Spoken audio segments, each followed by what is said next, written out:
Well, being an actress, I'm also an author. I wrote thousands and thousands of books. Being an actress, you also want to be very creative, and I love being an author as well as an actress. Well, I wrote this book. This is a cute one, a really adorable one. The Magical Peanut Butter Castle. Look how beautiful that is. Oh my goodness, a huge castle made out of... Jane was a little girl, 7, 8 years old, loved to bake with her grandmother. And Grandma was a fantastic, fantastic designer when it came to baking, and she created a peanut butter castle. And Grandma had to go leave the room for a few minutes, obviously to wipe bills or whatever, what Grandma's doing, straighten up or dust something. And Jane had a dream about going inside the peanut butter castle. Can you imagine going inside of a peanut butter castle? Well, a fairy appeared. Well, her name was Miranda. She was a good fairy. She had a magical wand, and she took Jane inside the peanut butter castle. Well, you can imagine it absolutely smelled like peanut butter, obviously. What else would it smell like? Everything inside was peanut butter.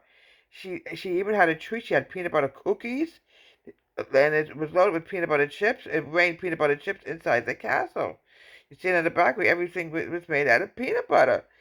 And it was absolutely fantastic. This little place castle she went into in her grandmother's house. And she wandered all over the castle where the magical fairy took her. And she met the queen of the peanut butter castle, Queen Esmeralda. She was loved. She ruled the peanut butter castle. She lived there her whole life, which was thousands and thousands of years, or what?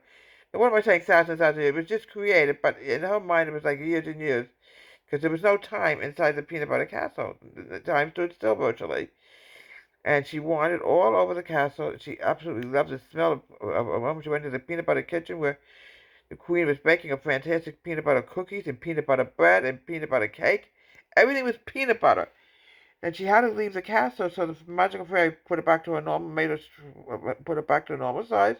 And she told Grandma all about it. And Grandma said, "You must have had a dream. It can't be true."